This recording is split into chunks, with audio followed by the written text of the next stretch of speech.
I'd like to thank Cork Environmental Forum for asking me to come and speak today. I suppose before I came, I was talking to my parents, and I was telling my mother that I was asked to speak at this forum, and the joy that her son could come and speak at a forum like this, until I told her it was about septic tanks. And she said to me, "Oh no, Tim, you can't do that. Please don't stand up. There'll be hundreds of people there and you'll be lynched." And I said, "No, man, it's okay. It's just more of an information." She says, "No, Tim, don't do it.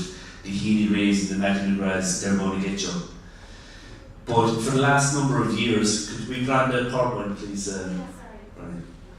For the last number of years, primarily my business has been directly involved in site assessments, conducting percolation tests on greenfield sites. And what over the last number of years, in particular in counties like Kerry and Limerick, the standard is extremely strict. If I go to a greenfield site, I run a percolation test, and if there is no soakage in that site, there is no way you'll have planning on that site. The problem with that is when you come to a homeowner who's paid, or a potential homeowner who's paid a couple of quid for a site, and you tell them there's no soakage on this site, you will not be on the Christmas list. The other thing as well is homeowners will do anything humanly possible to get planning on that site. And if you tell them there is no soakage, they just cannot understand why. They'll basically sell their firstborn child to get soakage on that piece of land. And they will do anything humanly possible. They will propose anything. You will tell them you will get in the system, it will cost 40,000, 50,000. They will say, "Yes, we will get the money." And when it comes to going into the ground, they don't have the money.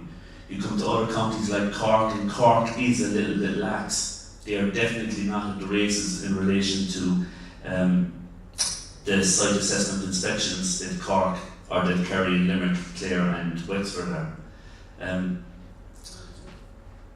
What I'm going to just roughly talk about here, and this is my own experience from talking to other lads on the website and the website site assessor. We'll just hit F5 there, Bernie. F5 and yeah. So from a site assessment point of view, in the last few years, what I've been doing is the greenfield sites are as good as gone. I've been called out where there is a homeowner is trying to sell a house or someone is trying to buy a house, and the engineers that have gone out to do an inspection on foundations and such have noticed that there's been a problem with the septic tank or with the wastewater treatment unit. And by problem, often they highlight that it's non-compliant with current regulations. And that's fair enough, because you might have a house that's 70 years old, and of course it's not going to comply with current regulations, but the engineers don't want to sign off on the house. They say, bring someone in, ask them to run a quick assessment and see and check the state of the existing system. So in particular, out in Ballinhassig, my friend's mother rang me up and said, "Will you please come out and check the system?" The sale of the house after falling through twice. I went out, and in fairness, she had a septic tank and she had a pump inside it, and it was just pumping straight over into the farmer's field, and had been doing that for 2 years. That was one of the worst case scenarios I've ever seen, and I said, "Look, we will have to fix it, we'll have to apply for planning permission, we'll have to upgrade it."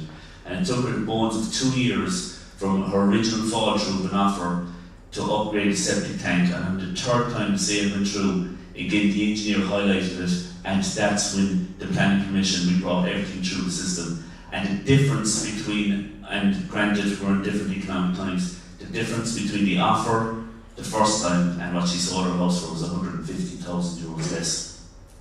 The upgrade works for that instance cost in the region of 11,500 euros.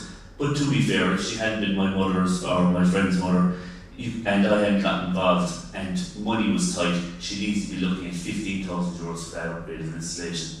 The figures that are thrown about on the radio of 20,000, 10,000, 5,000, 4,000, the problem is people will always look at the higher end of the upgrade works, but it will cost that in some instances. If you do not have soakage in your site for the existing house and you want to fix it, then the local authorities' hands in many instances are tied.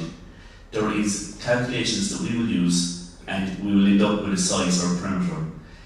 In houses, existing houses that are out there, It is my belief, and I know that Michael Madden, who will be coming up afterwards, there are alternative solutions for sites. We don't have to stick within the guidelines of a code of practice. That's the manual that we will use. Another interesting thing from my point of view is the cabin model. Everyone says, what happened in cabin? And they just throw it out that cabin is excellent and everything is under control in cabin. Couldn't be further from the truth. All you have to do is ring up and ask the site assessor up there what actually happened in cabin. And during the week I've taught, and during the last couple of months, what happened in cabin is very simple. The push on for the bylaw in 2004 came because cabins waterways, they had huge amount of fishing, so they wanted tourists come in, and there was a deterioration in their water quality.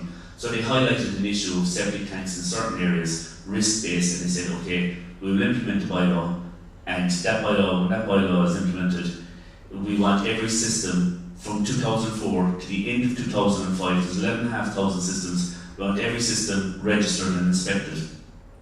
Up until today, there's only 3,500 systems have been inspected.